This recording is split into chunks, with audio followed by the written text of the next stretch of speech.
Good morning, everyone. If we could get started. Madam Clerk, please call the roll. Regent Bailing. Here. Regent Peterson. Here. Regent Atwell. Regent Delgado. Here. Regent Evers. Here. Regent Grebe. Here. Regent Hall. Here. Regent Higgins. Here. Regent Jones. Here. Regent Klein. Here. Regent Milner. Regent Mueller. Here. Regent Ring. Here. Regent Stile. Here. Regent Tyler. Here. Regent Whitburn. Here. We have a quorum. Thank you, Madam Clerk. Minutes of the December 7th, 2017 Board of Regents meeting has been provided. Unless there are any changes, may I have a motion to approve? So moved. Second. Moved and seconded. All in favor say aye. Aye. Opposed? Motion passes and thank you. A report of the Wisconsin Technical College System Board has been provided. Are there any questions or comments? Seeing none, we'll move next to the next item on the agenda. Good morning, everyone. I wanted to take a little bit of extra time to talk this morning as part of my President's Report. As we begin a new year and a new semester, let me begin remarks with a quick look back at last year. As you know, the University of Wisconsin Badgers football team completed one of the greatest seasons in team history when they defeated the Miami Hurricanes to win the Orange Bowl. Yes. Congratulations to Coach Alvarez, Coach Christ, and our players on their record-setting 13-1 season.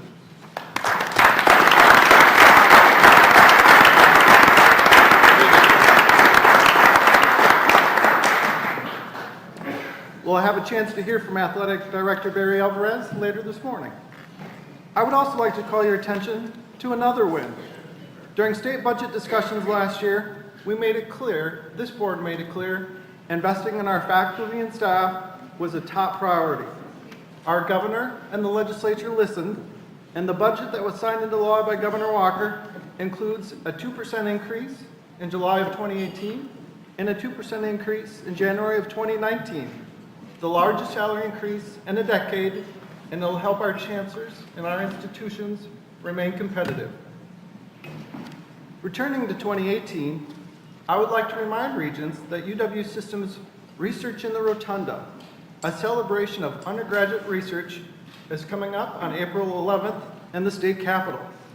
This event, now in its 15th year, is an impressive showcase of our students and their overseeing faculty to talk about and to demonstrate and show us and the public their great research projects. President Milner and I attended this event last year, and I'm hopeful that everyone around the table can join us on April 11th of this year. I also recently had the opportunity and the privilege of representing the UW system and the Board of Regents to visit with our educational partners at the University of Nizwa in Oman. The UW system began its formal relationship with Nizwa in 2001, led by former UW-Oshkosh Chancellor John Kerrigan. Since that initial MOU was signed between UW-Oshkosh and Nizwa, the collaboration has expanded in our system. It now includes partnerships with UW-Madison, UW-Platteville, and most recently, UW-Eau Claire. Our work in Oman embodies the Wisconsin idea in a global context. The Omanis revere the Wisconsin idea, and they've added their own Nizwa imperative. I'll read it to you. Self-built, self-made, self-actualized, the transcendent university. In addition to shared academic interests, we also discuss economic development opportunities. While over there, we learned the Omani government is currently planning a trade mission to the United States. We've met with members of the Omani government and encouraged them to include Wisconsin, and most importantly, the University of Wisconsin, on their upcoming trade mission. Today, the leaders of the Nizwa campus are building a new facility that will have the capacity to enroll up to 20,000 students. The university is currently 80% female, and classes are taught in English. In the slide that you see up right now, it's one of the dormitories that's under partial construction. So far, as part of building rebuilding the University of Nizwa. They've used over 140,000 tons of cubic concrete and 10,000 tons of steel. The university serves as their own general contractor, and their new facility is scheduled to be completed in the year 2020. In this photo, I'm with Vice Chancellor Abdullah Aziz El-Kindi. You'll find it interesting that in a short bit this morning, we'll have a chance to meet his nephew, who's currently enrolled at the University of Wisconsin-Madison. While in Oman, I signed a historic agreement with Nizwa, one that takes our partnership from the institutional level to a statewide collaboration, focusing on workforce and economic development. This agreement will create opportunities for partners on both sides. It will also build our existing partnership and represents our ongoing shared commitment. Additionally, Johnson Controls, a Wisconsin company, joined us for our meetings in Oman. Johnson Controls has over 800 employees in the Middle East and are currently in discussions with the University of Nizwa to build the district cooling plant and provide heating and ventilation. We believe that once that's completed, it will be the first green campus in the Middle East. By way of background, Nizwa Vice Chancellor Abdullah Aziz visited UW-Milwaukee last year to learn about Milwaukee's campus partnership with Johnson Controls. Although the partnership with Nizwa will be with a separate division of Johnson Controls, it will use the same model of campus-based industry-university collaboration, research, and internships. As you know, Johnson Controls is a longtime partner of the University of Wisconsin, and we're very happy to have them engage in this venture and to have joined us on our adventure. In addition to our work at Nizwa, we visited 2 other universities in Oman and the capital city of Muscat to also discuss academic and economic development partnerships. In this photo, President of Oman's State Council, Chancellor Ahmad from the University of Nizwa, myself, and of course, Chancellor Jim. At this meeting, again, we talked about economic development and ways that we can work together to continue to collaborate. I hope that in the years ahead, other members of this board have an opportunity to engage in similar activities. As a side note, as some of you know, I'm an annual guest lecturer at the University of Eau Claire in sharing and teaching a geology course.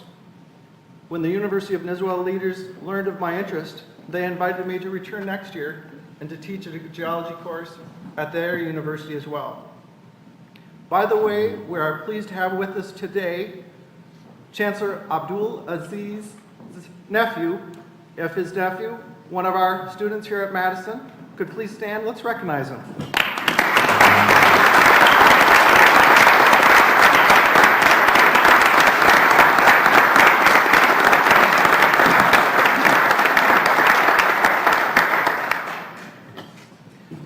Thank you very much for attending our board meeting this morning. Thank you for attending the University of Wisconsin. And as they say in the Arabic language, shukran, which means thank you. In the future, I hope more exchange students will be able to take advantage of this opportunity going in both directions across the ocean. That completes my President's report this morning, and I turn it back to you, President Cross. Thank you, Regent President Bailing. So good morning, everyone. And I'd like to follow up on this and say a few words about our collaborative work with Oman. As President Bailing noted, this joint project was initiated by then Chancellor Kerrigan at UW-Oshkosh about 2 decades ago. Its groundbreaking mutual commitment has continued and has grown.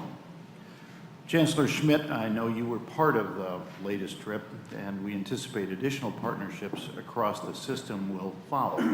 We look forward to those partnerships. So at this point, I'm going to step over to the podium, and I'll ask Regent President Bailing to join me. Along with the Omani students, I think there are 4 or 5 of those. Would you please come forward as well?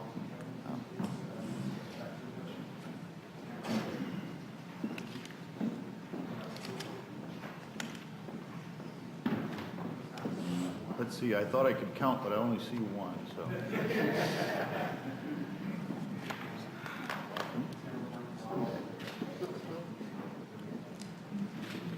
At this time, I'm pleased to present to President Baling a framed copy of the historic Statement of Shared Commitment recently signed in Oman.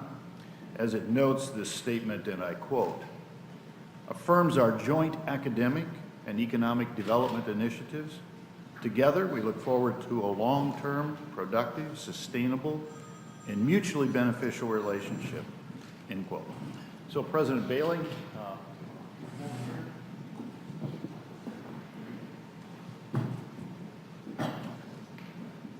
I can get this off.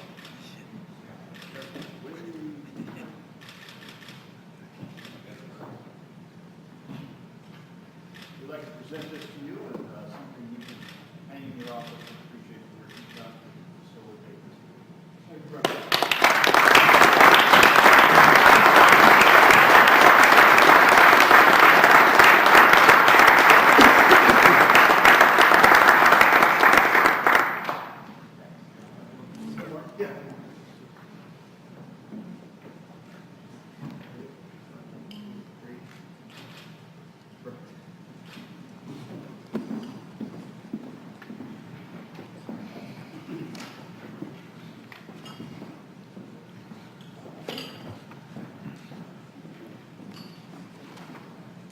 So now for my report, I'm going to start with a state legislative update. Regent Peterson and I were honored to be guests of Governor Walker at the State of the State address last month. I know there were others in attendance as well. I saw Regent Klein there. Governor Walker outlined his vision for the remaining months of the legislative session. He also articulated his commitment to the $20 million that was mentioned in the previous budget regarding workforce development. In other business, we are pleased about a number of bills coming forward that are of keen interest to the UW system. So let me share just a few of those. Assembly Bill 758, authored by Representative Murphy, creates additional research opportunities for UW system faculty and students by making the regulations impacting research on campus more consistent with that in other states.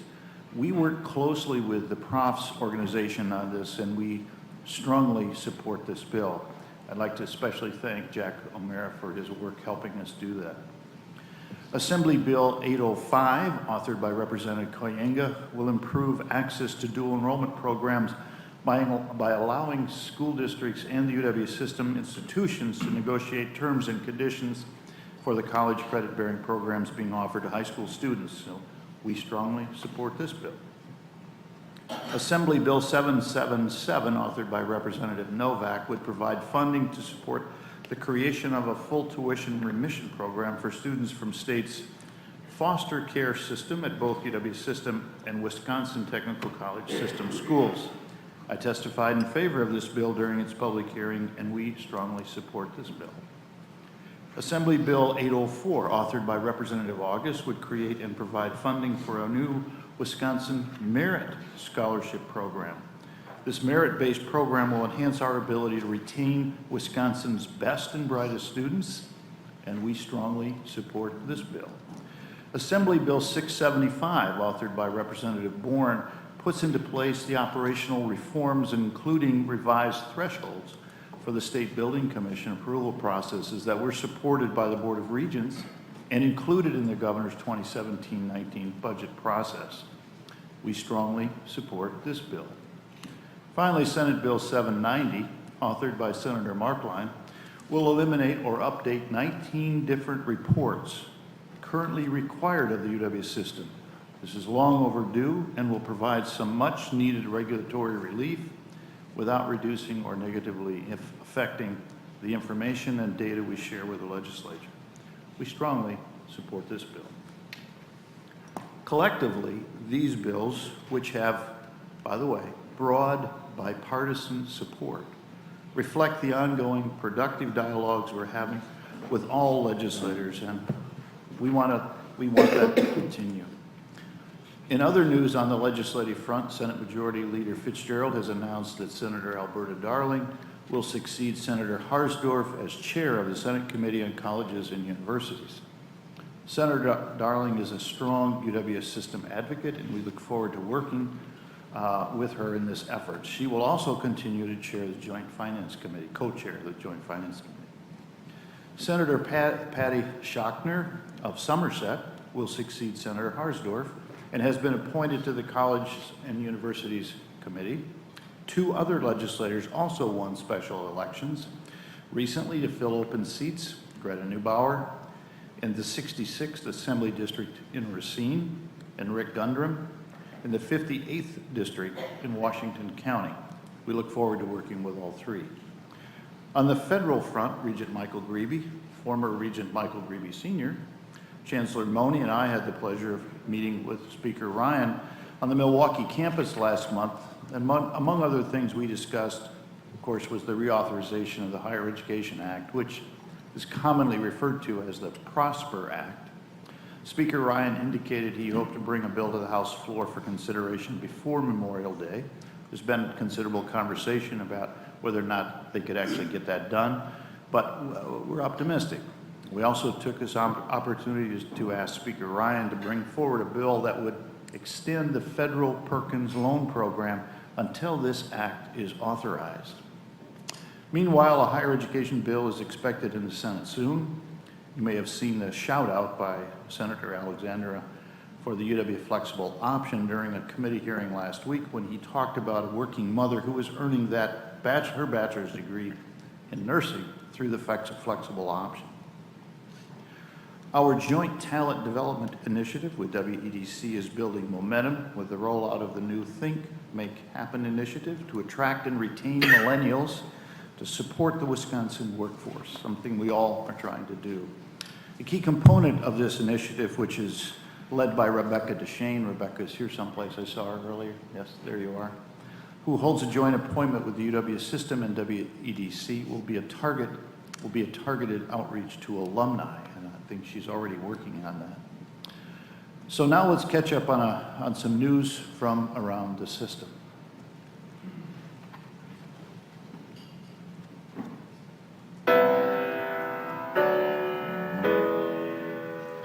UW-Madison researchers partnered with UCLA to confirm that a 3.5 billion year old piece of rock contained the oldest fossils ever found. Geoscience professor John Valley led the study of the Western Australia fossil, and the results confirmed this is the earliest direct evidence of life on Earth. Riley Garvey first visited UW Green Bay as a 5th grader on a future Phoenix field trip. Years later, he joined UW Green Bay on a scholarship, and the story of his challenging childhood during Riley's commencement speech inspired a local organization to offer $20,000 in total scholarships in Riley's honor at the Freedom High School he attended. Eau Claire Police Department officers frequently experienced lower back pain on the job. Kinesiology research team at UW-Eau Claire is helping determine whether load-bearing vests would provide a new, safe way for officers to carry their heavy equipment. A UW Extension partnership to support business growth in Waukesha is off to a healthy start. The Wisconsin Small Business Development Network and the Waukesha County Center for Growth serve 93 clients, generating 5 new ventures and $471,000 in capital investment in the first year. 100 UW College's students recently attended a leadership conference in Wisconsin Dells. The workshops and training at the Glacier Canyon Conference Center featured topics such as leadership skills and improving group dynamics, all necessary skills in today's workforce. Economics students at UW-Whitewater competed against some of the world's most prestigious universities, including Harvard and Princeton, at the College Fed Challenge in Washington, D.C. UW-Whitewater is the first Wisconsin university to advance to this national event, which tests students' knowledge of economic and monetary policy. Aquatic invasive species are expensive to control and devastating to the Great Lakes and our Wisconsin environment. The Lake Superior Research Institute at UW-Superior just launched the Great Waters Research Collaborative to examine the effectiveness of various tools used to protect our waters.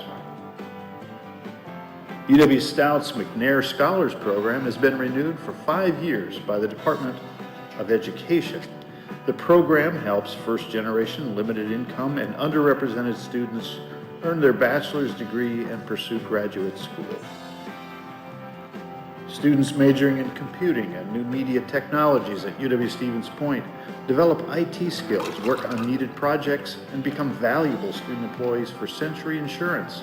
This often leads to full-time employment at Century's IT Co-op, the area's largest employer.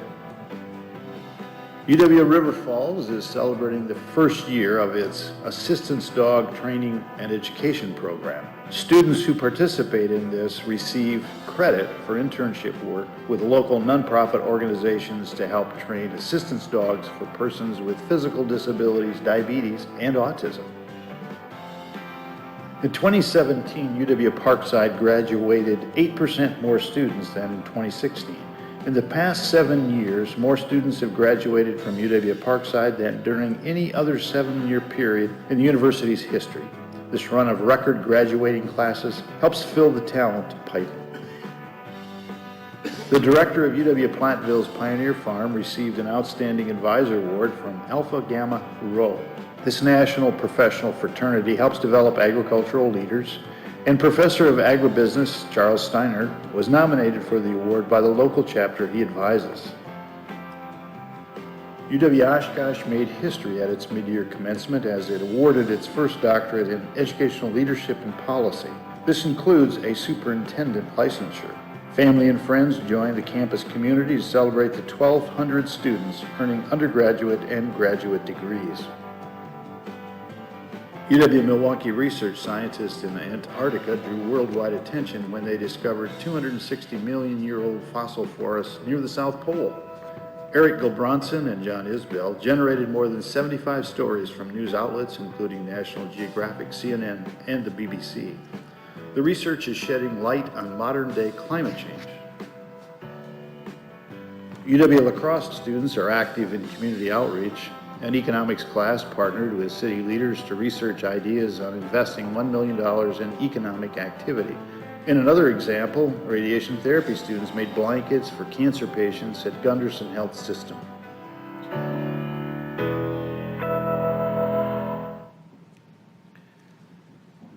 And that's news from around the system.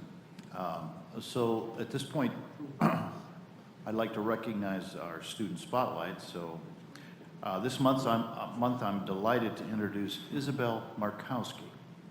So Isabel grew up in Eau Claire and will graduate from UW-Madison in May with a degree in nutritional science and a certificate in environmental studies. Elizabeth, please come forward.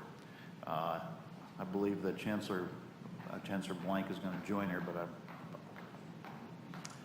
but these interests grew out of childhood summers spent on her grandfather's farm in Elk Mound, a little bit northwest of Eau Claire, where she learned to turn bumper crops of tomatoes into salsa. I was talking to her earlier about, I believe, your grandfather's farm.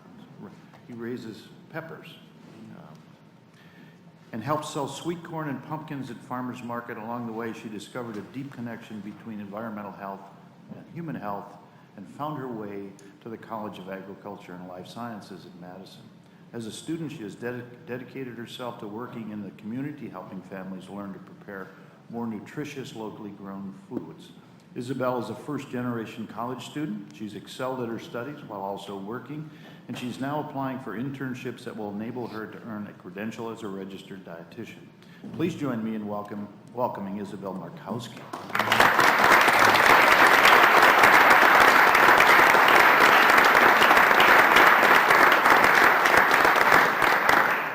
Well, thank you for the introduction.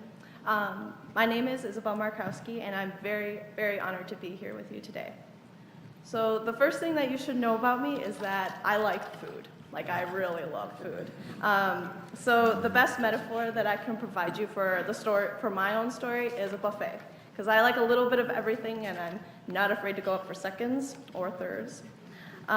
So this is reflected in my education here at UW-Madison, in which I'm studying dietetics and environmental studies. Now, I didn't come up with this pairing by myself. Coming in as a freshman, like many freshmen, I thought I was going to be a psychology major. I didn't even know that the word dietetics even existed. But my first inspiration is my mother, who taught me how to eat healthy and create a positive relationship with food. My second inspiration is my grandfather, as you heard from President Cross. My childhood was furnished with the rustling trees that surrounded his fields, the dirt that would stain my hands after hours of weeding, and the sweat from moving piles of pumpkins to 100 different locations because my grandfather's a farmer, so he likes to do everything at once and changes his mind quite a bit. But when I came to Madison, I realized I didn't just want to learn about nutrition. I want to learn about the social, the economic, the ecologic, and the environmental aspects of food and how they all intricately connect.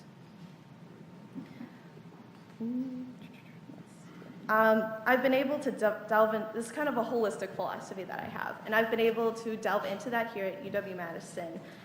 From my classes where I've taken business classes, statistics classes, psychology, so I did get that psychology in there, besides my nutrition and environmental studies courses.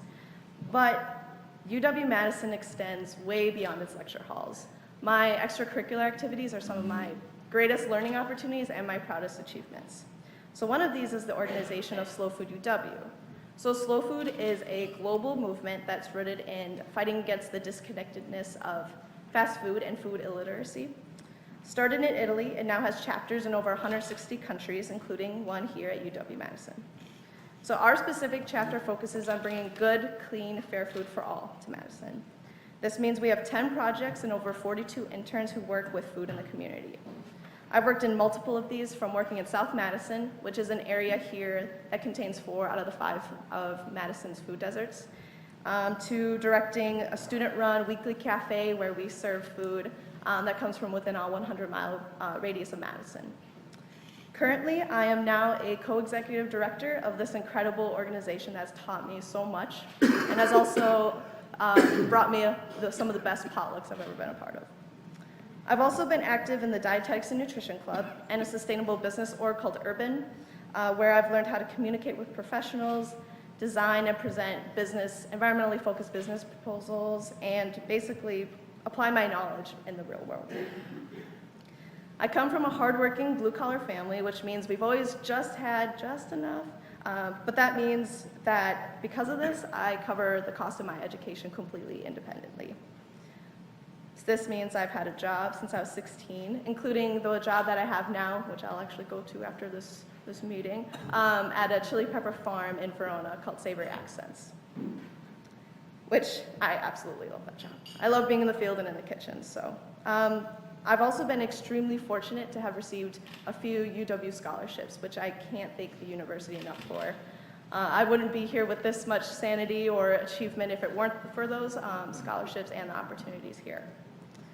One challenge that I've faced here is that there's so much going on, there's so much opportunities, and I'm that buffet girl who likes to try anything and everything, so that can be quite challenging at points.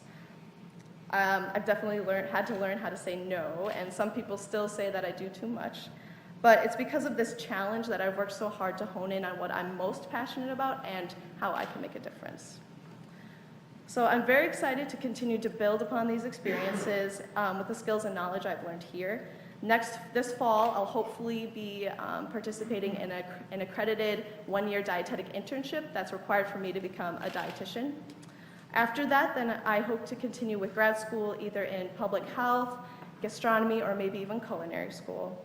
I'm trying to keep it open options for me. When I get into the real world, I kind of envision myself working with a company that takes abandoned or unused urban spaces like parking lots or abandoned buildings and converting them into urban gardens, or a holistic health campus that serves food from its own farm and has a teaching kitchen.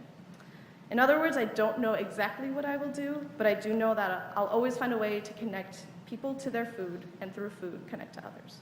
So thank you.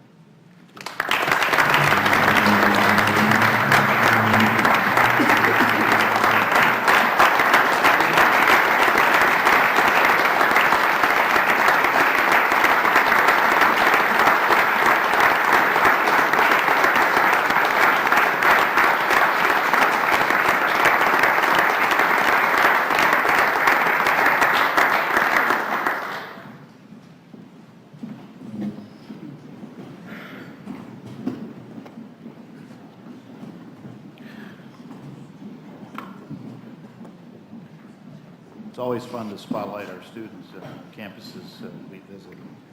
Finally, I would like to speak to an issue that impacts all of us: sexual harassment and sexual assault.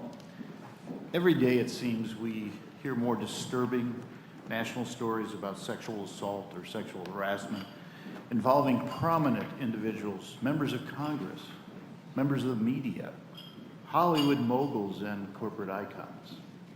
Regrettably, universities are not immune to the problem either. We are all committing our campus communities safe and welcoming places to live, learn, and to work. We have policies and procedures for dealing with these disturbing actions. A little over a year ago, we put in place a new comprehensive Board of Regents sexual assault and harassment policy. It is an excellent policy. It codifies our commitment. It mandates training for all employees and students, and it creates a clear reporting path and requirement. While the UW system can and should do its part to establish policies, provide training, dedicate resources, and support our employees and students, the problem is bigger in our society, and we all need to do more. Each of us needs to step up and do our part in creating a culture that helps to prevent sexual assaults and harassment from happening in the first place, and also to encourage and empower survivors of such acts to come forward. While policies, training, and reporting structures reflect our commitment, they are not enough. Unless we embrace a zero-tolerance culture, our policy will merely be ink on paper and our actions nothing more than checking the outdoor lighting courts and some of the necessary utilities. UW College's Chancellor Kathy Sandine and Vice Chancellor Steve Wildeck provided a report on the city and county funding support for UW colleges. I will note we had a robust conversation regarding the positive funding that comes from city and counties currently, and keeping an eye on that as we go through the restructuring process.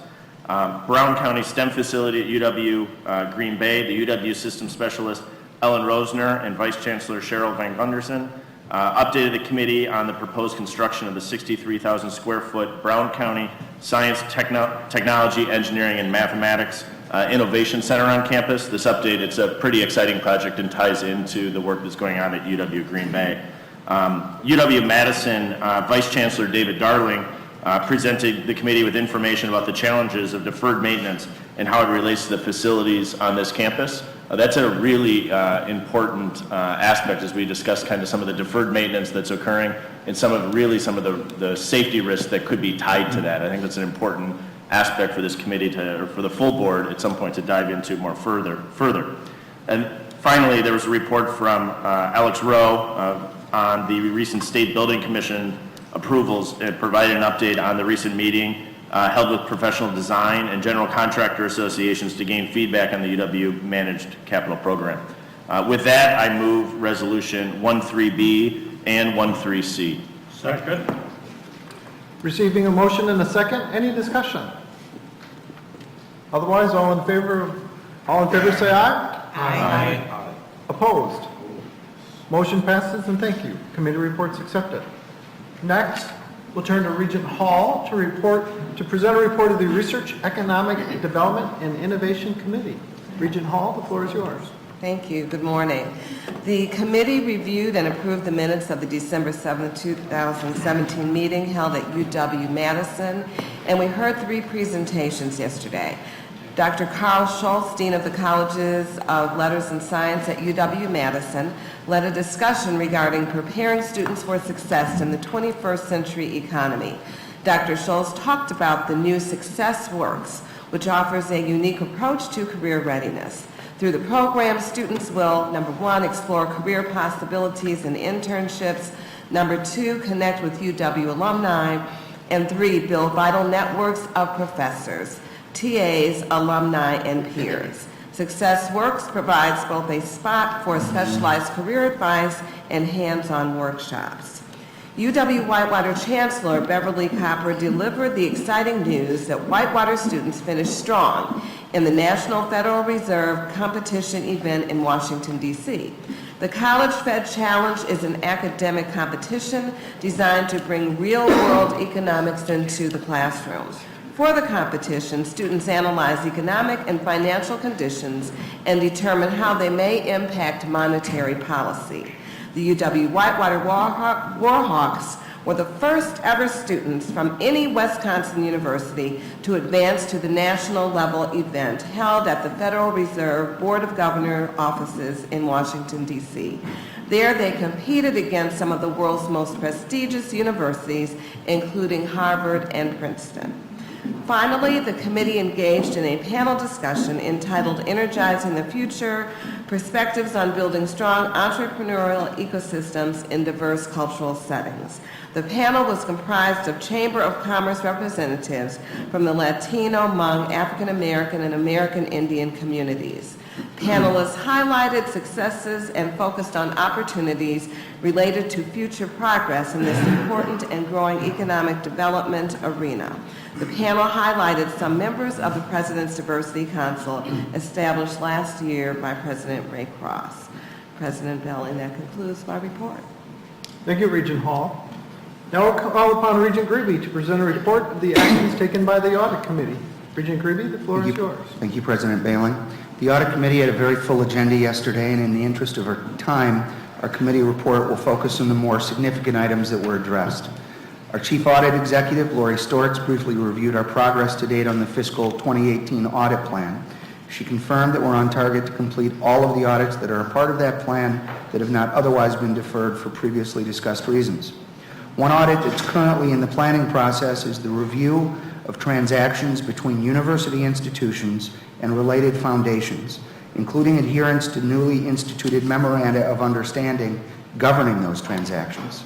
In response to a question from Regent Whitburn and the interest of the committee as a whole, we asked to have a discussion regarding that matter included specifically on our next agenda. Next, the committee heard reports from our internal audit staff regarding a lengthy series of audits completed since our last audit committee meeting. Steve Mantell reviewed 5 positive bank account audits for UW Extension, UW Green Bay, UW La Crosse, UW Parkside, and UW Platteville. Amanda Namer reviewed the Division of University Housing Audit for UW-Madison. This audit identified several problematic matters and included a significant number of audit comments that were rated as high risks. The committee engaged in an extended discussion regarding this audit, including discussion about suspicious activity and control deficiencies that were identified in the audit. Vice Chancellor Heller attended our meeting, responded to a series of inquiries from committee members, and assured the committee that he is committed to implementing the necessary new policies and strengthening controls.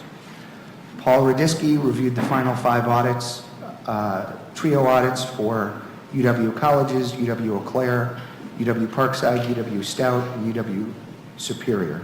He additionally reviewed a best practices letter regarding federal trio programs. The committee expressed its support again, which was seconded by Chancellor Ford, for the process of sharing best practices, which not only encourages useful communication among our campuses, but leads to improved results. Mary Libke reviewed the Human Resources Separation of Duties audit for the UW system, which was intended to test controls and policies, not adherence with those controls and policies.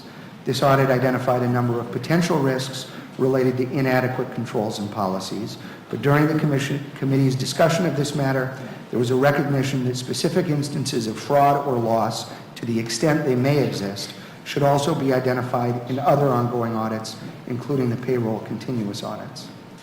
Mr. Mantell reviewed the internal control and compliance structure and governance audit for the UW system. The committee reiterated our endorsement of the 3 lines of defense model and reiterated our request that that model be implemented as broadly as possible across the system.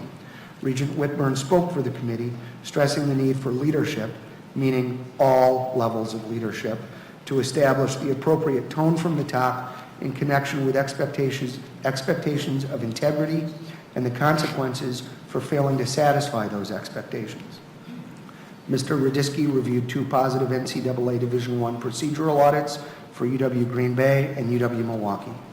Mr. Mantell reviewed the payroll continuous audit for the UW system and Ms. Namer reviewed the very positive research and capital equipment audit at UW-Madison.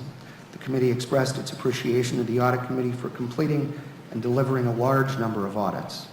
Next, Mr. Mantell updated the committee on management progress in taking identified corrective actions to audit comments and confirmed that management at each institution was responding effectively. This has become a consistent refrain at our meetings, and it is welcomed and appreciated. While it is always disconcerting to identify deficiencies in any audit, the positive nature of management's responses suggests diligence and professionalism on the part of both our audit team and management across the system. Thank you. Ms. Stortz provided the report of the Chief Audit Executive to the committee, including preliminary planning of the 2019 audit plan, which will be presented in June. Next, and perhaps most significantly, our system's new General Counsel, Quinn Williams, presented the proposed new Regent policy on ethics and conflicts of interest. As noted by Mr. Williams, we hold our positions as members of the Board of Regents as a public trust. Serving as a Regent is an honor, and with that honor comes a responsibility to conduct our business with the highest level of integrity. We are obligated to serve the best interests of the University of Wisconsin system with due regard for the reputation of our university.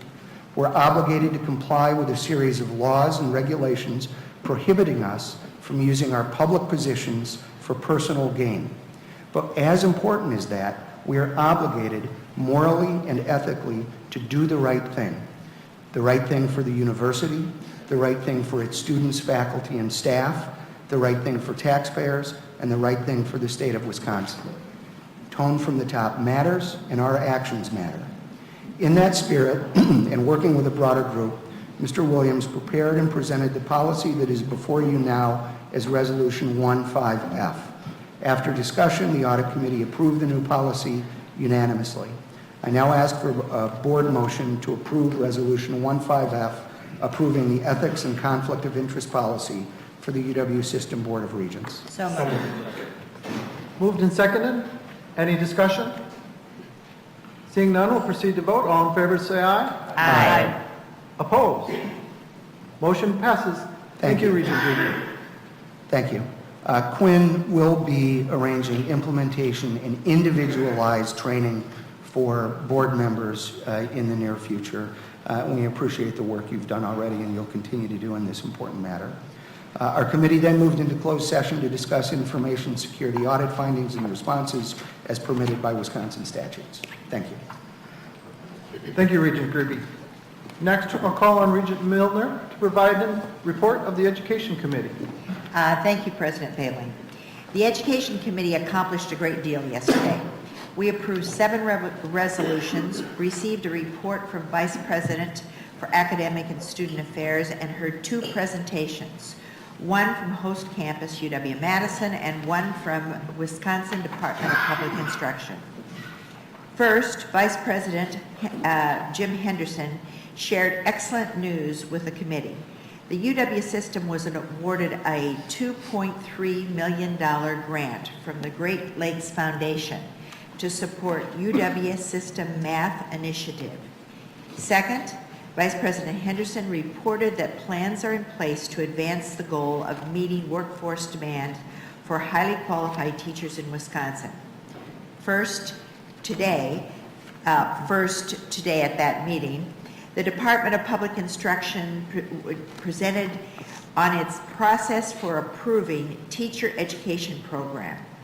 Second, at the Education Committee meeting in April, Dr. Mary Ann Rankin, who is the provost at the University of Maryland, will discuss You Teach.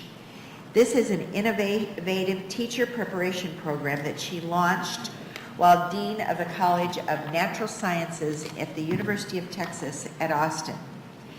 Notably, You Teach has demonstrated enormous success in graduating high-quality students from STEM fields for careers as secondary math, science, and computer science teachers. Other plans are underway which will be reported at our subsequent meetings. The second action for our committee was to unanimously approve 4 academic degree programs. First, The committee approved a new Bachelor of Science and Bachelor of Arts degree in neuroscience at UW-Eau Claire. This degree program emphasizes a multidisciplinary approach to understanding the brain, and students will engage in high-impact learning practices such as undergraduate research and internships with local employers, including Mayo Clinic. Second, UW Green Bay gained our approval for a new Bachelor of Science degree program in mechanical engineering. In support of this program, the committee also approved a new Science of Engineering at UW Green Bay and approved changing the name of the College of Science and Technology to the College of Science, Engineering, and Technology. Approval of the degree program was conditional, subject to the availability of sufficient funds and to the use of no new or additional GPR funding for the next 5 years. Third, with its new Masters of Arts degree program in Applied Professional Studies, UW-Parkside will meet workforce demand for advanced employee training in data visualization, public service leadership, and content expertise for professional educators. UW-Parkside anticipates enrollment primarily from working professionals, and all courses will be offered via online, readily accessible, and affordable course structure. Fourth, the committee also approved a Master of Science in Education, MSE, in Montessori Education at UW-River Falls. Since 2012, UW-River Falls has offered credentialing options in Montessori education. Thus, the new degree program will continue to serve full-time teachers who are required to earn Montessori credits per their teaching contracts. It is the first Montessori education master's degree in the state of Wisconsin. Finally, the Education Committee renewed and approved 2 charter school contracts through UW-Milwaukee. First, the committee renewed the contract with Woodland School Incorporated, which will maintain a charter school in Milwaukee for a period of 3 years. As part of the approval process, the committee required UW-Milwaukee to return within 1 year to report on student achievement under the contract. Second, the committee approved the contract with Rocket Ship Education, Wisconsin Incorporated, which will maintain 2 charter schools in Milwaukee for a period of 5 years. In closing, I move the following resolutions for adoption by the board. Resolution 1.1C, approval of the Bachelor of Science and Bachelor of Arts in Neuroscience at UW-Eau Claire. Resolution 1.1D1, approval of the Bachelor of Science in Mechanical Engineering at UW Green Bay. Resolution 1.1.D.2, approval of the establishment of a School of Engineering and renaming the College of Science and Technology at UW Green Bay. Resolution 1.1.E, approval of the Masters in Applied Professional Studies at UW-Parkside. Resolution 1.1F, approval of the Master of Science in Education in Montessori Education at UW-River Falls. Resolution 1.1G, renewal of charter school contract with Woodland School Incorporated. And Resolution 1.1H, approval of the charter school contract with Rocket Ship Education, Wisconsin Incorporated. Second. Moved and seconded. Any discussion on the committee report? Seeing none, all in favor say aye. Aye. Opposed? President Bailey, this concludes my report. Thank you, and motion passes. Regent Higgins. I would like to invite Chancellor Miller to introduce some of the members of his community team who put together the financial and academic programs for the engineering department, who are here in our audience today. I appreciate that, but let's finish committee reports first. Regent Whitburn, please come forward with the Business and Finance Committee report. Thank you, Chairman Bailing. I actually have two reports. The first being of a joint meeting of the Business and Finance Committee and the Audit Committee. The two committees met in closed session to discuss information security audit findings and responses. More than that I can't mention in this setting, other than to indicate that the chairs of the two committees, namely Regent Grebe and myself, are in fact on the cusp of a conclusion that our current decentralized approach to risk management is not functioning adequately. Change of structure is likely. Business and Finance Committee heard an excellent presentation from UW-Madison Vice Chancellor Heller on the subject of financial performance and benchmarking. He and his staff have been carefully studying the financial statements of the stronger peer institutions. He reported comfort with the Madison campus track record on expense control, but was particularly concerned about modest revenue growth when it comes to remaining competitive with competing institutions in the out years. Lana Becker, our Director of Financial Reporting, briefed us on the financial report of fiscal year 2017. All of you have been provided with a copy. I'd encourage you to take a good look at it. While undergraduate tuition was frozen this past year, we did see $26.5 million in additional non-resident tuition and fee revenue. Gifts were up $75 million over last year, and a stronger investment market drove investment increases of almost $60 million. Meanwhile, unrestricted assets, our so-called reserves, at the end of the fiscal year had dropped $63 million to about $921 million. As we know, our budgeting provides for some spend down in our reserves, and that's happened. Once each quarter, we receive a report on gifts, grants, and contracts attracted across our system. In the first half of fiscal 2018, gifts, grants, and contracts were up $45 million over the previous year. The federal government grants and contracts accounted for about $32 million in the increase. After the second and third quarters of each fiscal year, you'll recall that we now have a financial management report designed to permit the board to see mid-year spending to budget. At 12/31, we're halfway through fiscal 18. The report shows expenses paid system-wide at about 47% of the annual expense budget. So in a general way, spending appears to be on target. At mid-year, campus spending varied from a low of about 42% to a high of 50%. So no big headline here. This year, by the way, we're seeing for the first time mid-year and third quarter campus-by-campus data in this report. Chancellors at Eau Claire, Milwaukee, and Stout asked the committee and therefore the board to approve modest tuition increases for certain non-resident students.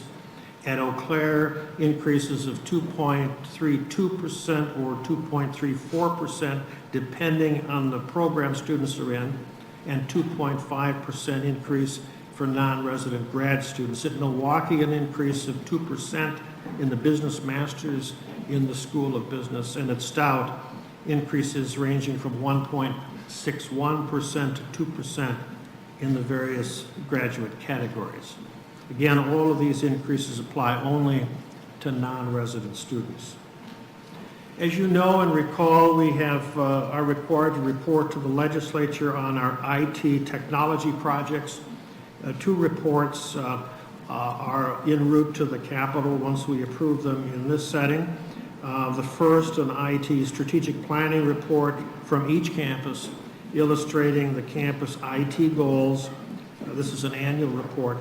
The second report, we're required to submit twice a year as an update on any IT project projected to exceed $1 million in expenditure, or any project that a campus or the system senses is a high-risk IT project.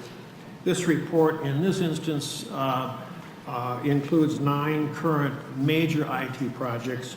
The total projected expenditures across these projects through implementation, about $45 million. We now have new delegated authority to manage certain capital projects. We approved master agreements with 5 Wisconsin firms to provide up to $1 million in on-call architectural, engineering, or planning services, or on-call site and civil engineering services over the next 3 years. Finally, Vice President Nelson updated the committee on progress to date on our proposed transfer of our UW Trust Fund assets to SWIB for management. Since we met the board met in December, the SWIB Board of Trustees met and approved moving forward toward a contract with us. Very positive negotiations have been going on with Vice President Nelson and the staff at SWIB, including negotiations earlier this week, and we do expect now a transfer of the university trust assets to SWIB for management on or about April 1st. Therefore, and consistent with the committee actions, I would move approval of resolutions 12F, 12G, and resolution 12H. Second. Motion and second has been made. Any discussion or questions? Regent Ring. Thank you, Regent President Bailing. I just wanted to give a few comments in regards to resolution 12F, which is the non-resident tuition increase. I think it's a modest increase, and it's in line with the Consumer Price Index. And I also think that this keeps our institutions, specifically at Eau Claire, Milwaukee, and Stout, competitive with their peers. Therefore, I'll be in support of resolution 12F. Thanks. Thank you, Regent Ring. Other questions or discussion, board members? If not, let's proceed to vote. All in favor say aye. Aye. Opposed? Motion passes. Thank you, Regent Whitburn. Regent Higgins, I know you've got some special guests as part of yesterday's Education Committee appearances, so I'm going to turn the floor over to you to introduce some guests from Green Bay to the board. That's very kind of you, Regent Bailing. Unfortunately, it's a little inaccurate in that they're not my guests. They're really the guests of Chancellor Miller, so I would defer to him to do the introductions. Chancellor Miller, step on up. Thank you, Regent President. I'll be very brief. We have some great supporters from Green Bay with us today. I'd just like to introduce them. Mr. Lou Lukowski, who's chair of our Council of Trustees, a 20-year group that's advised us. Mr. Craig Dickman, who is vice chair of that group, president and CEO of Breakthrough Fuel. We have Mr. Troy Strickenbach, who's the county executive, who's a partner in this project. Mr. Peter Zeringer, who is the Vice President for Economic Development for the Greater Green Bay Chamber, and really one of the authors of the Regional Strategic Plan. Dr. Doug Hensler, the Dean of our Business School, has been very helpful, also an aeronautical engineer, and Dean John Caters, who's the Dean of the College of Science, Engineering, and Technology. And I also just want to, Regent President, acknowledge Regent Higgins and Regent Ring, who typically sit in on our Council of Trustees meetings and have been with us over past years as we strategized about where the University of Wisconsin-Green Bay should go. Thank you all very much. To our special guests, for the round of applause.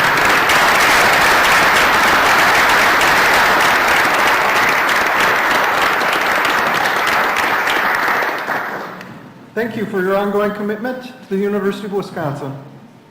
It's now time for one of our most enjoyable responsibilities as a board, and that's the presentation of Regent Awards. Today we present the 10th Annual Regents Diversity Awards, where we will recognize outstanding faculty and staff members. We honor these individuals for the support and opportunities for advancements they offer our students. I think these colleagues in their work and their achievements speak strongly to our system-wide commitment to diversity. To lead us in the presentation, I'll turn the floor over to the Chair of the Award Selection Committee, Regent Mark Tyler. Regent Tyler, the floor is yours. Thank you very much and good morning. On behalf of our colleagues, I'd like to extend a special welcome to this year's recipients, their families, friends, and their colleagues who've joined us this morning. This is the 10th year that the Board of Regents has presented the Diversity Awards, which are meant to recognize outstanding contributions to diversity and inclusion by people in programs within our UW institutions. These ideals are things that the UW system have promoted for many decades. Today's awards are part of a special family of awards that the Regents sponsor. They also include the Teaching Excellence Awards, the Regents Academic Staff Excellence Awards, which both recognize exceptional service. The Regents Diversity Awards program, which we present here this morning, was established by a board directive calling for the formal recognition of individuals, teams, and units within the UW system who have successfully fostered greater access and success for historically underrepresented populations. At this time, I'd like to recognize the commitment of my Regent colleagues who served on the selection committee for these awards. That includes Regent Eve Hall, Regent Tim Higgins, and Regent Brian Ring. I want to thank all of the nominees for taking the time to submit materials, and I appreciate those who have supported the committee, especially Saul Carranza and his team. The people and programs we're going to hear about today understand what's needed, but more than that, they do something about what's needed and meeting those needs. Each of our award winners here today shows a genuine respect for human differences, a deep attentiveness to the learning process, and a keen responsiveness to students and their educational needs. We are proud to recognize their accomplishments, and we're proud that they're part of our UW system family. Before I present the awards, I'd like to point out that there's profiles of each of the winners in your folders, and they're really interesting stories. Please take time to read them. My colleagues from the Regent Selection Committee will each introduce one of the award recipients and present the award, and then each winner will have the opportunity to address the Board of Regents here from the podium. So first up, we've got Regent Higgins. Good morning. It is my privilege to present the first 2018 Board of Regents Diversity Award in the individual category to Ms. B. Vang, Program Director of the Upward Bound at UW River Falls.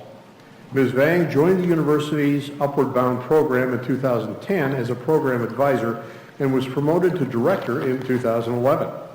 Under her leadership, the federal Upward Bound grant has been successfully renewed twice through the U.S. Department of Education's competitive grant process. The program is currently funded through 2022. As director, B hires, supervises, trains, and evaluates 1 full-time academic advisor, 10 part-time student workers, and 8 part-time instructors to help prepare low-income and first-generation high school students for college. Through her commitment to ensuring every student is successful, 100% of the students in Upward Bound's partner school, Washington Technology Management School, have been accepted to post-secondary education each year.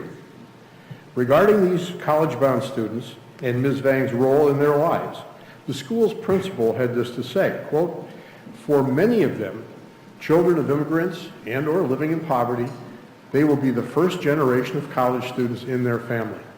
Ms. Vang is exactly the type of change agent that has altered the pathway and improved the potential success of hundreds of students that the Diversity Award was designed to recognize," unquote. B is recognized for promoting partnerships, including with the university's 6-week summer program, the McNair's Scholar Program, the TRIO Student Support Services, STEM Teach, a program that allows student teachers to interact with high school youth. She also selects student designees to attend the National Student Leadership Congress held annually in Washington, D.C., where they cultivate civic leadership and speak to Congress on Capitol Hill. Ms. Vang received a UW System Outstanding Woman of Color Award in Education in 2014, and today we are happy to add to her accolades. It's my pleasure to present our first Regents Diversity Award to Ms. B. Vang.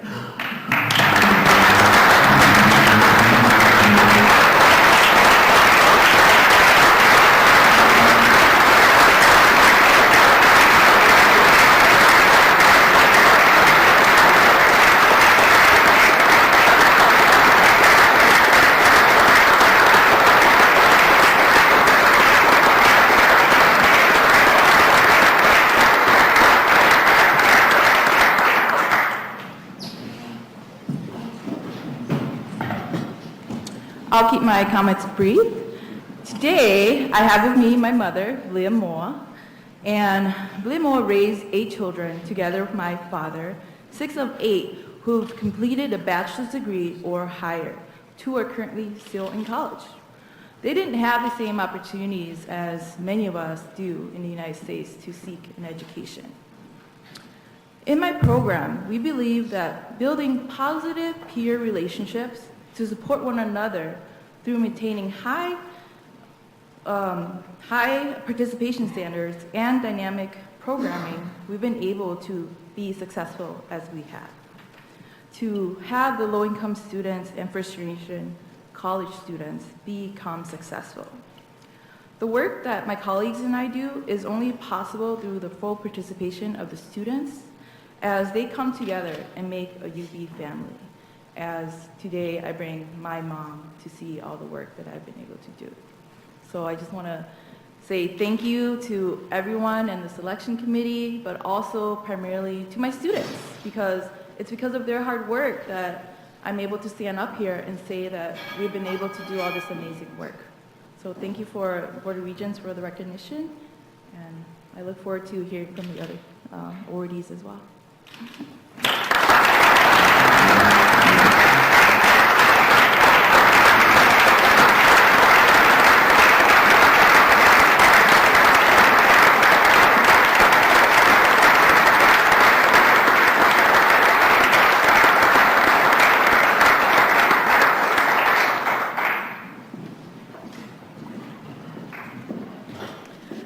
Our second Regents Diversity Award in the institution unit/unit category goes to sociocultural programming at the University of Wisconsin-Milwaukee. Under the leadership of Program Manager Claudia Guzman, with the assistance of 2 student employees, sociocultural programming creates spaces and experiences that help students of color feel connected to and valued by their campus community. In collaboration with more than 60 distinct partners on and off campus, sociocultural programming offers about 50 programs serving more than 6,000 participants annually. A successful partnership with the Muslim Student Association in the spring of 2017 brought Kareem Abdul-Jabbar to campus for the Distinguished Lecture Series. More than 1,100 students and community members participated in this meaningful conversation about Abdul-Jabbar's identity as a Muslim athlete and activist. Sociocultural programming has developed learning outcomes for all 10 of its cornerstone programs and annually assesses at least 1 program series to determine impact. Key performance indicators include audience size, demographics, surveys to measure learning outcomes, and internal beliefs among staff to ensure continuous improvement. The program reaches beyond campus to partner with organizations across the greater Milwaukee area and sponsors field trips exploring and connecting students to community assets throughout the city. A UWM student leader who partnered with the program observed, quote unquote, from brainstorming an idea and holding collaborative meetings to writing thank you cards for partners and volunteers. I've learned how to establish positive and effective working relationships along with so many valuable professional skills, which I have taken with me into my engineering career. On that note, it is my pleasure to present the 2018 Regents Diversity Award in the institution unit category to sociocultural programming at UW-Milwaukee. The award will be accepted by Program Manager Claudia Guzman. Claudia?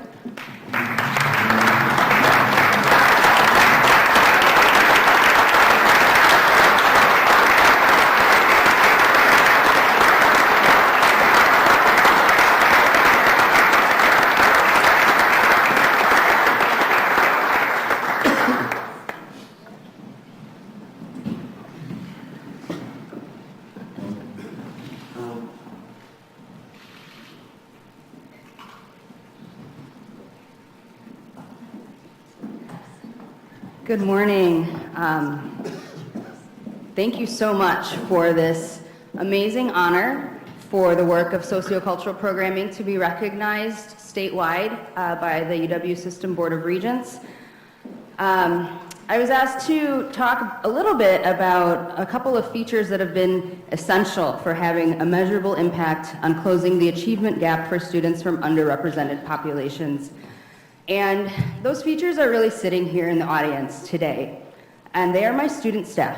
My former graduate assistant, Megan Dufresne-Gross, who is currently a multicultural recruiter at UW-Stout. My current grad assistant, Peter Burris, and my undergraduate assistant, who has been with me for 3.5 years, Michaela Murray. They are the heart and soul of sociocultural programming.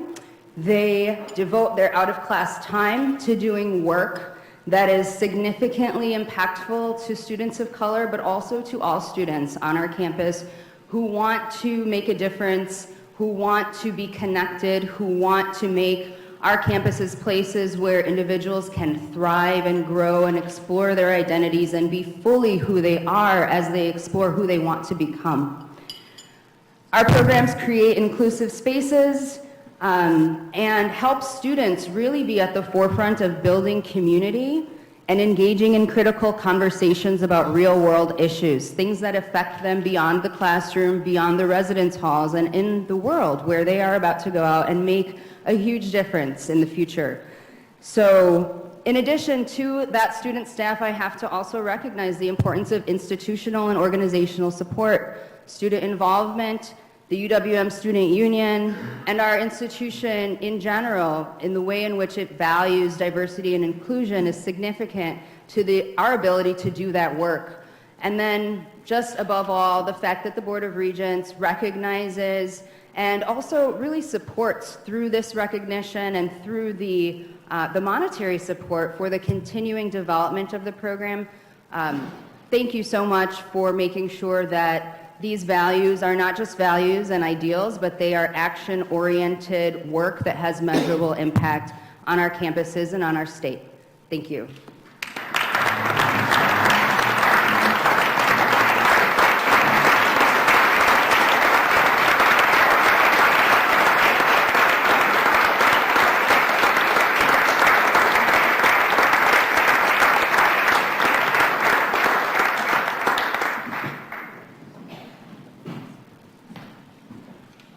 I am honored to present the Regents Diversity Award in the institution unit category to the Upward Bound program at UW-Eau Claire. For nearly 3 decades, the UW-Eau Claire Upward Bound program has had a significant impact on closing the opportunity and equity gap for low-income first-generation students. The program provides academic support during the school year through weekly study sessions and tutoring, social and cultural enrichment activities, and personal and career counseling. Program Director Kimamo Wahomi has incorporated data collection and feedback loops to monitor and track program effectiveness. For the past 5 years, students in the program have had a retention rate between 97 to 100%. A high percentage of low-income, first-generation, and Southeast Asian students graduate and enroll in post-secondary institutions, 90 to 100% over the last 5 years of the grant cycle. Historically, similar results can be seen since the inception of the program in 1990.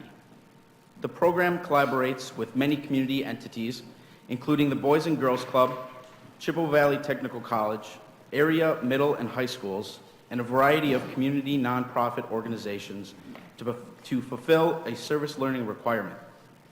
As a testament to the program's value, let me share this experience from a former participant and UW-Eau Claire alumna.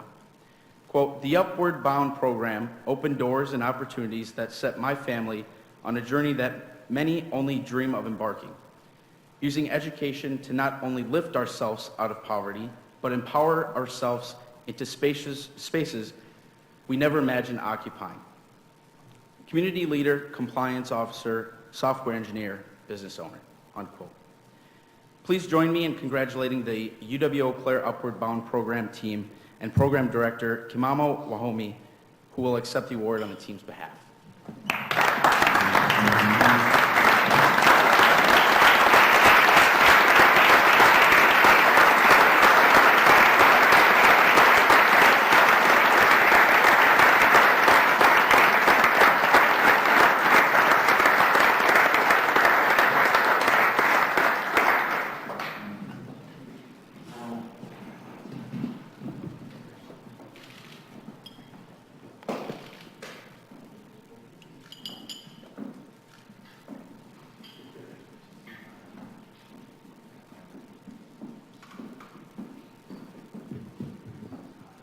Good morning. Mine is just gratitude. First and foremost, to Chancellor Schmidt and our host institution, UW-Eau Claire, for the tremendous commitment and the nomination. Of course, to the committee for the recognition. Next, I was accompanied by Miss Betty Twink Hansen, if you can stand up, please. And the program's been at Eau Claire, UW-Eau Claire, since 1990, as was previously mentioned. And Twink was part of the first grant and was the first director and did more than anybody else in establishing the program at a time when the Southeast Asian immigrants were arriving and the Hmong community was being established in Eau Claire. And since then, she's been a tremendous friend of the program, from teaching English classes, but more than anything else, her expertise as an editor during the competitive grant writing process every 5 years. And program would not be where it is today, like W.E.B. Du Bois said, without what was, nothing ever is, and we wouldn't be if it wasn't for her work, so thank you.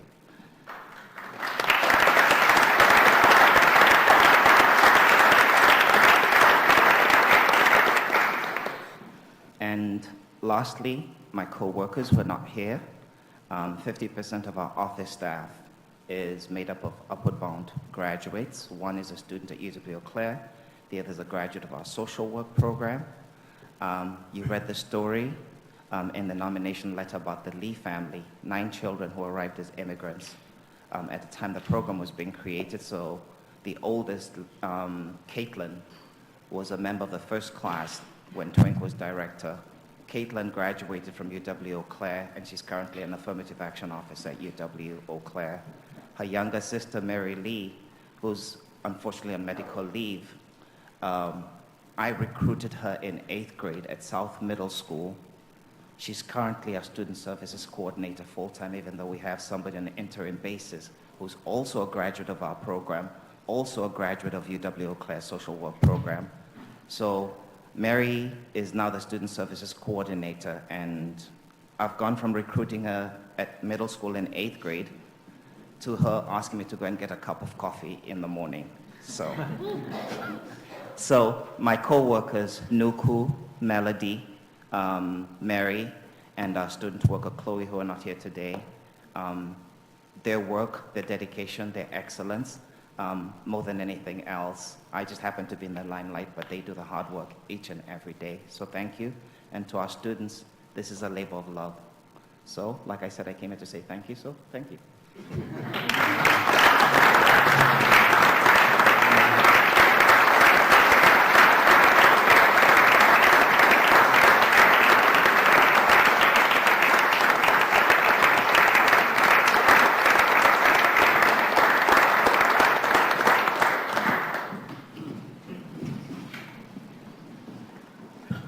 would ask if we could our 3 award winners come back up along with our 2 chancellors and our Milwaukee provost? Let's do one quick group picture. If I could have you come forward.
At this time, we'd also like to officially recognize the service, commitment, and contributions of one of our colleagues, whose term on the board has ended, Regent Lisa Erickson.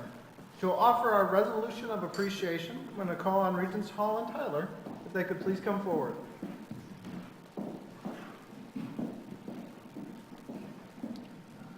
Well, Regent Hall and I are delighted to have the opportunity to recognize Regent Emeritus Lisa Erickson's service to our university and to the Board of Regents. I believe it's true that each of us has many facets in our life that aren't readily apparent, and usually the context that we get to know each other in is in a meeting talking about an agenda. I was fortunate to get to know Lisa much broader than this narrower view because we're both from northwestern Wisconsin and we carpooled to a lot of meetings. Now, having the opportunity to be locked in a car for 7 hours with an individual might not be seen, but all of our conversations were very engaging and it made the time go very quickly, which I appreciate. We all know about Lisa's strong advocacy as a non-traditional student for both students and for our university.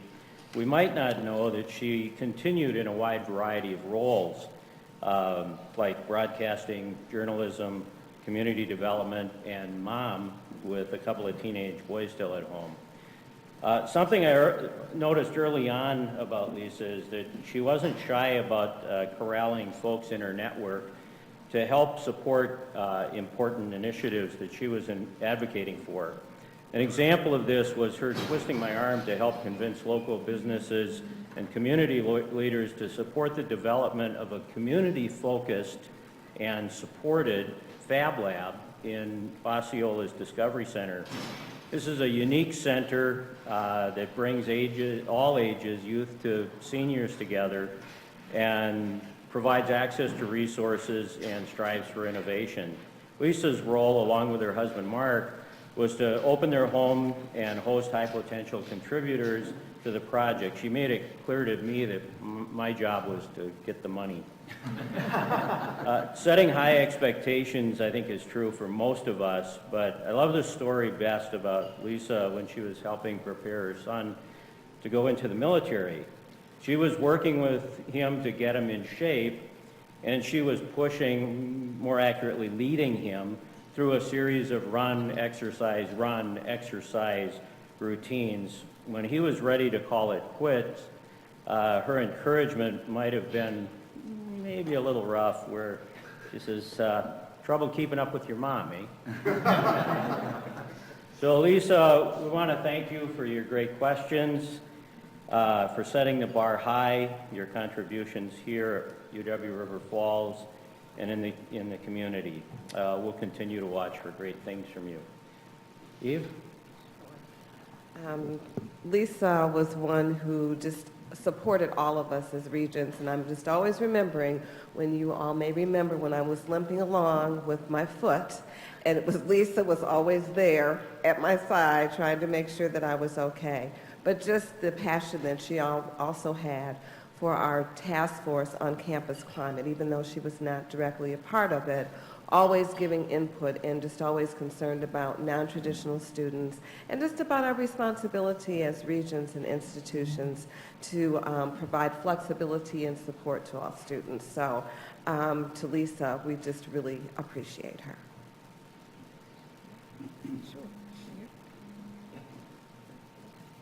All right, so Lisa, I know you're here. Resolution of appreciation. Whereas Lisa Erickson served as a dedicated student representative on the University of Wisconsin System Board of Regents from May 2016 to December 2017, and whereas Lisa helped oversee the financial well-being of the entire UW system by serving as a member of the Business and Finance Committee and also as one of the first members of the Subcommittee on Investments, and whereas Lisa thoughtfully served as a member of the Research, Economic Development, and Innovation Committee and as a Regent member of the Wisconsin Technical College System Board, in addition to offering a valuable perspective as a member of the Committee on Student Discipline and other student appeals. And whereas after a 26-year hiatus, Lisa made the decision to go back to college to finish her degree and graduated this past December from UW River Falls with a degree in journalism and a minor in food science. And whereas while she was a student, Lisa combined her higher educational interests by hosting a weekly radio show on UW River Falls campus radio station, WRFW, part of Wisconsin Public Radio. And whereas Lisa has given of her time and talents in the spirit of the Wisconsin idea, be it therefore resolved that the Board of Regents of the University of Wisconsin System commends Lisa Erickson for her excellent service on behalf of the UW system and the citizens of Wisconsin and wishes her every success in the future. And you missed a good Ready Committee meeting yesterday, just so you want, just so you know. Lisa Erickson, come forward.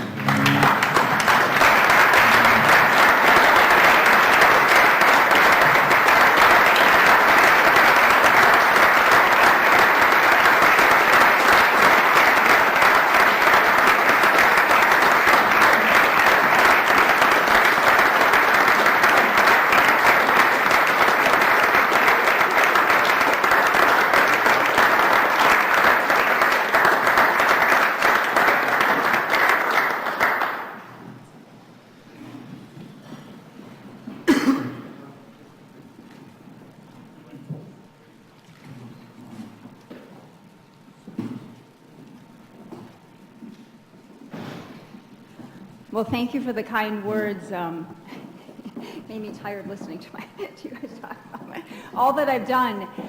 It has been a pure joy the last couple years serving on the board, and I'm going to try to keep it short after listening to Nancy Pelosi's filibuster. I'll keep it to about half that. No, actually, I'm just kidding. It's been an honor to be part of the Board of Regents, and as Regent Grebe had mentioned during the committee reports, it truly is an honor and a privilege, and just to hold this position in such high regard is the first and foremost in serving. The learning curve on being on the Board of Regents was nothing like I had expected. Everybody had warned me and said it was going to be like drinking out of a fire hose. Regent Ring is shaking his head, but I would argue that it's more like a tidal wave that takes you over in the undercurrent, pulls you under. Being a regent, it kind of takes over your life. There's just so many aspects of it that are important, that you're thinking about it all the time, you're dreaming about it, and then you're reading about all of the information that's coming so that you can make a very good decision. My very first board meeting was 2 years ago, early in 2016. It was March or February. I wasn't officially on the board yet, and new regents were invited to come and sit in the audience to help us get up to speed. And I know Regent Klein and Style remember that day. I sat next to an older gentleman named Britt Kerwin. I don't know if some of you remember him, who was going to speak later and address the regents. We were sitting in the front row, and shortly after the meeting began, a lively protest broke out. Britt, who'd been working in higher education administration his entire life, leaned over to me and asked, is this normal? I said, I hope not. This is my first meeting. And he shook his head and put his hand on my leg and said, oh, you're in for a ride. And it has been a ride, and to say that there's been a few small things that have happened in the short time that I've been on the board is an understatement. Just to mention a few, we've been through tenure, a new budget, freedom of speech, tuition freeze, Foxconn, votes of no confidence on campuses, reorganization of campuses, system administration leaving and new hires, campus climate diversity discussions. We've also addressed student mental health, campus foundation issues, sexual assault, sexual harassment, and more. Easy stuff. All within 2 years. I just cannot believe all that this board does and accomplishes. Being a non-traditional region, I was often asked by other people and students, how did you get onto the Board of Regents? I tried not to take offense. There's always one defining moment that sets you on a different course. And for me, it was because a math class did not transfer from the community college I had previously attended. I wasn't happy about it. There was no way I was going to take that math class over. Any of you can imagine not going back to college for 30 years and then having to take a math class. There was no way that was going to happen. And I went to see the assistant dean at the time, Tricia Davis. Tricia Davis is now serving as the interim dean for the College of Arts and Science in the River Falls campus. And when I met her, I was so struck by her willingness to help me. And I met with her many times, and I was trying to find a way to make my math class fit. The bottom line is we transferred classes back and forth and back and forth, and we managed to make it work. And I'm incredibly grateful to her and her willingness for the time that it took to make this work. It's people like Tricia Davis who are willing to bend over backwards to help students like myself, and that's those people that make the UW system what it is today as a world-class system. Shortly after we figured out my math class dilemma, Tricia sent me an email suggesting I would be a good candidate for the Board of Regents, and I stand before you here today. In my 2 years on the board, I have met some of the most dedicated, hardworking people in the UW system. They care deeply not only about education that students receive, but also about things like economic development, partnerships with businesses and industry. And I'm not just talking about professors, I'm talking about everyone who works on the UW campuses. Last weekend, I came across a pros and cons list one of my sons had made when he was 18 years old. You know those funny, cute pro and con lists as they're trying to figure out life. Kids give you lots of great stories and great memories. And he listed out the pros and cons about living with mom and dad over the summer versus living with friends. The first item on his list made me laugh. It was in the column of pros, and it said, I'd have a life if I didn't live with mom and dad, which reminded me of my time on the Board of Regents. So I made my own list about things that I will miss and not miss about being on the Board of Regents. The things I won't miss, I'll go through first. Receiving hate mail, having my picture on the front page of a newspaper or on the nightly news, the 10-pound stack of papers that would arrive Friday nights before the meetings, reading that 10-pound pack of papers all weekend and the following week, the 5-hour road trips to Madison, one way, but Regent Tyler made that so much more enjoyable. We had some great discussions. Sitting for more than 8 hours during the meetings in closed session, not being able to sleep at night because of what the board was voting on, and trying to figure out a budget without knowing all of the moving parts. My hair is turning gray. I'm glad I'm not a man, or I'd probably be bald like Ray from all the stress. And not having a life. It has been a fun and enjoyable time, but it is very time-consuming. There are lots of things that I will miss, and I can only just mention a few here. I've met so many wonderful people from across the state, seeing firsthand the differences that an education can make in people's lives, and gaining a deeper understanding of how higher education affects the state's economy.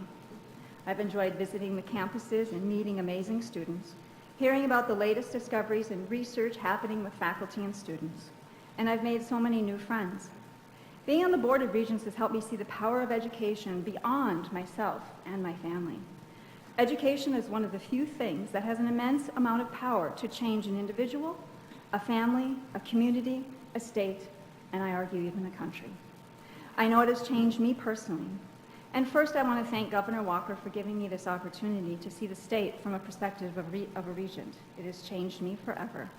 I also want to thank each and every one of my colleagues here on the board. Each of you have contributed to all of the knowledge that I've gained, and I've really had a fun time doing it. Each of you are very, very special. And I especially want to thank the former president, Regina Milner, for appointing me to the Wisconsin Technical College Board and seeing just a unique perspective of our state from two different components of higher education, from a technical perspective and also from the perspective of a four-year degree and further on. It has really solidified how the state needs everybody and that what we can do to change people's lives through all different kinds of avenues. I also want to thank the chancellors and the provosts. You guys have been more than welcoming and kind, and I have just great appreciation for each of you and how you have contributed to so many people's lives. And to the provosts, just thank you, and especially want to thank my husband for putting up with me going back to college. It was a big commitment for him, and I'm happy to say that because of going back to college, he has learned how to cook.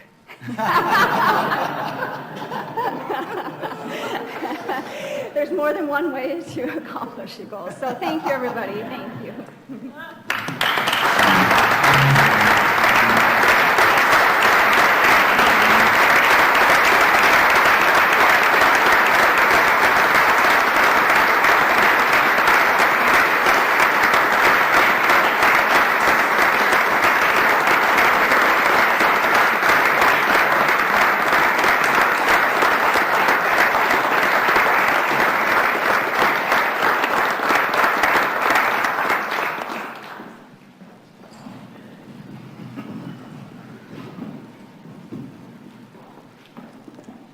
Moving on next to our last two agenda items. In December, we welcomed Quinn Williams to the UW system as our new general counsel. Traditionally, the UW General Counsel has served as one of the board's assistant trust officers. At this time, I would appreciate a nomination to elect Quinn Williams as assistant trust officer. So Is there a second? Second. Any other nominations? Any other nominations? Any other nominations? Seeing none? If not, all in favor of electing Quinn Williams as Assistant Trust Officer, say aye. Aye. Opposed? Unanimous, and thank you. On to item number 14, I'll now call upon Regent Milner to read a resolution of appreciation to UW-Madison for hosting the February meeting.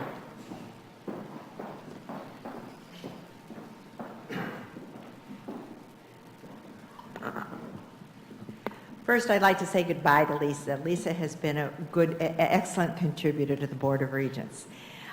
This is the second time I've had an opportunity to thank Madison, so here we go.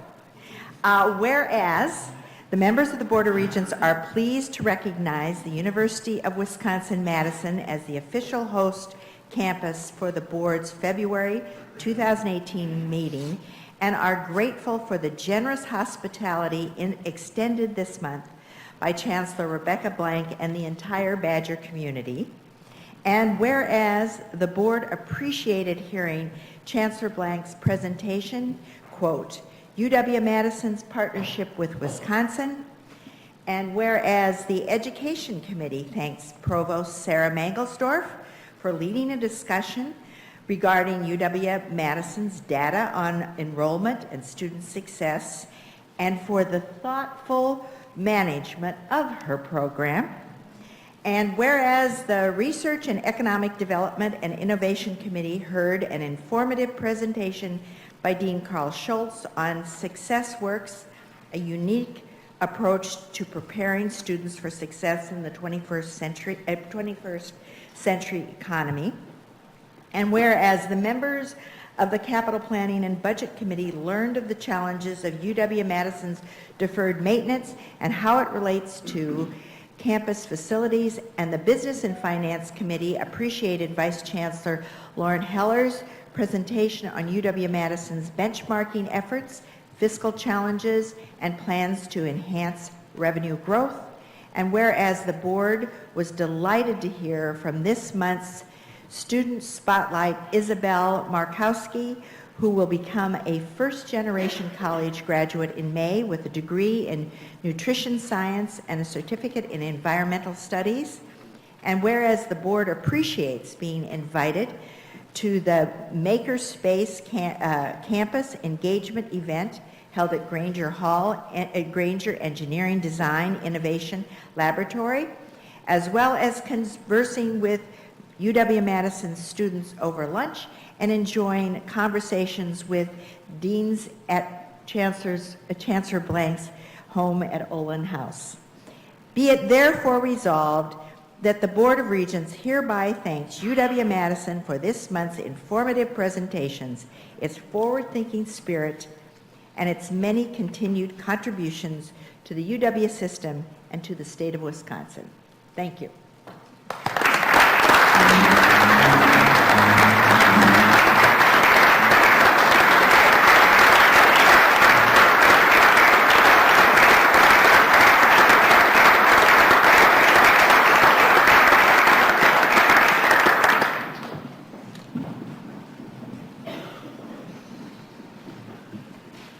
Thank you, Regent Milner. If there are any communications, petitions, or memorials? If not, then I'll ask that all board members stay in place while we complete the roll call to move into closed session. After we adjourn into closed session, we'll relocate to Varsity Hall number 1 to my left. Vice President Peterson, will you please read the motion to move into closed session? I will. At this time, I move that the Board of Regents move into closed session to consider personal histories related to the naming of a school at UW Green Bay as permitted by Section 19.851F Wisconsin Stats. May I have a second? Second. Moved and seconded. All in, roll call vote, please. Regent Bailing? Yes. Regent Peterson? Yes. Regent Atwell? Regent Delgado? Regent Evers? Regent Greavy? Yes. Regent Hall? Yes. Regent Higgins? Regent Jones? Aye. Regent Klein? Yes. Regent Milner? Yes. Regent Mueller? Yes. Regent Ring? Yes. Regent Stile?